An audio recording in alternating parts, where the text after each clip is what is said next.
আমার রেগুলার মেকআপের ইউজের ক্ষেত্রে এই প্রোডাক্টগুলো ছাড়া আমার মেকআপই মনে হয় যে আমার কাছে অসম্পূর্ণ রয়ে যায়।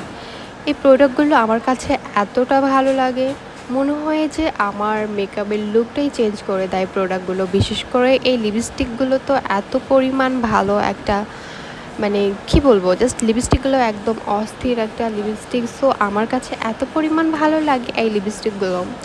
আর এদের প্রত্যেকটা কালারই হচ্ছে যথেষ্ট পরিমাণ সুন্দর, অ্যান্ড হচ্ছে টেক্সচারও ভালো। সো এই লিপস্টিকগুলো তো আমার মেকআপে থাকতেই হবে, না হলে আমার মেকআপটাই অসম্পূর্ণ রয়ে যায়। ফাউন্ডেশনটা তো ফিটমি, বাট আমি শুনেছিলাম ফিটমি থেকে আরও বেটার বেটার ফাউন্ডেশন হবে। কেন জানি না, আমার ফিটমির ফাউন্ডেশন ছাড়া মেকআপই করা হয় না। আর প্রাইমারটাও মেবিলিনের। সো এটা যেহেতু হচ্ছে পোর্সের জন্য, তো আমার স্কিনে ছোট ছোট পোর্স আছে, যার জন্য হচ্ছে এই প্রাইমারটা ইউজ করি। মিলানি লিপস্টিকগুলো তো বরাবরই আমার কাছে ভালো লাগে, আর এইগুলো তো আমার কাছে সবসময় থাকে এক্সট্রা। মিলানির গর্জিয়াস, অবসেন্স, ডিভিশন, এই তিনটা লিপস্টিকের শেড আমার এত পরিমাণ পছন্দ যে শেড ছাড়া হচ্ছে আমার মেকআপই অসম্পূর্ণ। আর প্যাস্টিলের প্রত্যেকটা লিপস্টিকের টেক্সচার এত পরিমাণ ভালো। প্যাস্টিলের হচ্ছে প্রত্যেকটা লিপস্টিক আমার যথেষ্ট পরিমাণ ভালো লাগে, কারণ এই লিপস্টিক দিলে ঠোঁট ক্র্যাকি হয় না, প্লাস হচ্ছে ভারী মনে হয় না। মেবেলিনের লিপস্টিকও আমি ইউজ করি। তাছাড়া হচ্ছে ওয়েট অ্যান্ড ওয়ার্ল্ডের লিপস্টিকগুলো যথেষ্ট পরিমাণ ভালো।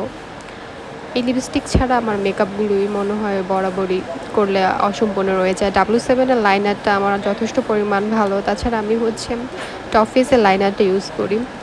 এই লাইনার ইউজ ছাড়া মনে হয় আমার মেকআপের একটা অংশই অসম্পূর্ণ রয়েছে। তাছাড়া হচ্ছে ভলিউম যারা চায় মাস্কারা, সো সেক্ষেত্রে ভলিউমের জন্য এই মাস্কারাটা যথেষ্ট পরিমাণ ভালো, কারণ এই মাস্কারাটা ইউজ করলে একদম ন্যাচারালি মনে হবে যে ল্যাশগুলো। আর প্যাস্টিলের প্রত্যেকটা কালারিং লাইনার প্লাস হচ্ছে কাজল দুটোই বলা যায়, কারণ একটা দিয়ে হচ্ছে দুইটা কাভার করা যায়। সো এই প্রত্যেকটা কালারফুল লাইনার আমার যথেষ্ট পরিমাণ পছন্দর, অ্যান্ড এগুলো সবসময় আমার থাকতেই হবে, না হলেই নয়। আর লাস্টে মেকআপের আমি হচ্ছে অফরার যে ফিক্সারটা ইউজ করি, এটা ছাড়া হচ্ছে আবার ইউজ করাই হয় না। তো ডেফিনেটলি আমি মেকআপের পরে এই ফিক্সারটা ইউজ করি। এই ফিক্সারটা ছাড়া হচ্ছে আমার মেকআপই অসম্পূর্ণ রয়ে যায়। তো যথেষ্ট পরিমাণ ভালো অফার এই মেকআপ ফিক্সারটা, যেটা আমার মেকআপের লাস্টে আবার ইউজ করতেই হবে। আর তাছাড়া আমার মেকআপের একদম লাস্টে মাইসেলার ওয়াটারটা ইউজ না করলে নয়। তো আমি মেকআপ ক্লিনের জন্য গার্নিয়ারের এই মাইসেলারটা ইউজ করি। এটা যথেষ্ট পরিমাণ একটা